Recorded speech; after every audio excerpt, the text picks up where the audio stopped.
হে জমিন, তোমরা জমিন ধ্বংস করে দিতে চাও, আমি আল্লাহ দেখতেছি কেমন গুনাহ হইতেছে।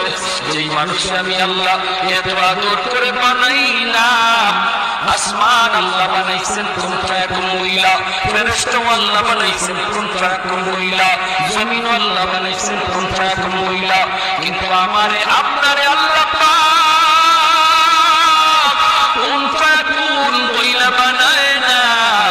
আমাকে আপনাকে যখন আল্লাহ বানাইছে, খালাকতু বিয়াদিয়া, আল্লাহ বলে আমি আমার নিজের হাত দিয়ে বান্দা বান্দির বানাইছি।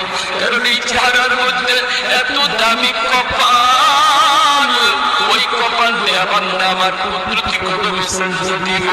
এই কপালটার এত দাম, এই কপাল তোমরা এখন বললে হয় না, এই কপাল ফেরেশতাদের হাতে বানাইলেও হয় না, আমি আল্লাহ নিজের হাতে বানাইছি।